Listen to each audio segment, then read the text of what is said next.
He slammed his hand on her car window and shouted, "Get out of the vehicle now." The woman's hands shook as she tried to explain, "Officer, I didn't do anything wrong." But he didn't listen. The cop, a tall white man with a shaved head, yanked the door open and pulled her out roughly. Her purse fell, papers scattered everywhere. People across the street started recording. "Hey man, chill, she didn't do anything," one of them yelled, but the officer barked back, "Stay out of this. She's resisting arrest." The woman didn't fight, she just stared at him with calm, sharp eyes. There was something about her expression, she wasn't scared. She was disappointed. As he cuffed her hands too tight, she said quietly, "You have no idea who you're dealing with." He laughed, leaning close. "Oh, I know exactly what kind of person you are." The crowd gasped at the tone in his voice, filled with disgust. But she didn't yell, didn't curse. She just said, almost in a whisper, "You're going to regret this." He smirked. "Yeah, and why's that?" She looked straight into his eyes and said, "Because you just assaulted your boss."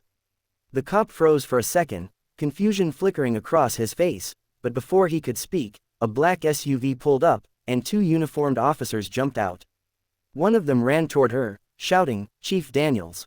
Are you okay?" The street went silent. The racist cop's jaw dropped as his hands trembled on the cuffs he'd just locked. The officer stumbled back, eyes wide. Chief," he muttered, as if the word burned his tongue. The woman, Chief Daniels, straightened her jacket, her wrists still cuffed. She didn't look angry. She looked controlled, calm in a way that made everyone around uneasy. The two arriving officers quickly uncuffed her. "Ma'am, we got the call, didn't know it was you." She nodded without taking her eyes off the man who'd just assaulted her. The crowd kept filming, their whispers spreading like wildfire. "She's the police chief." The cop tried to stammer something. I thought she was." She cut him off, her voice steady. "You thought I was what? A criminal, because of my skin color." His throat went dry, the words wouldn't come out. For the first time, he looked small, like a rookie caught lying on his first day. Chief Daniels took a deep breath and stepped closer. "You wear this badge," she said, tapping his chest, "but you forgot what it means." Another officer approached, awkward and tense. "Ma'am, should we take him in?" She didn't answer right away. She just looked at the phones pointed at them, the red recording lights blinking. Then she said quietly, "No, not yet. He'll face justice, but in front of the entire department." The racist cop's face went pale.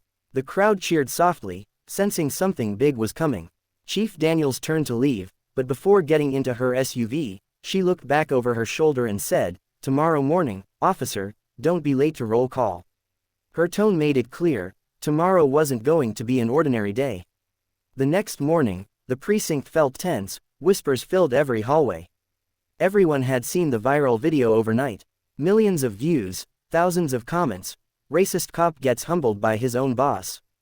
Officers avoided eye contact with the man from the video, Officer Reed.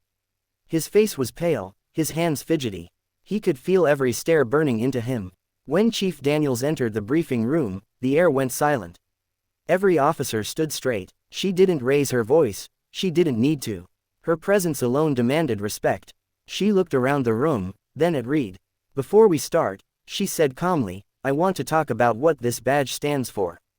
Her voice echoed. "It's not about power. It's about duty. It's not about who you can control, it's about who you can protect." She paused, her eyes meeting his.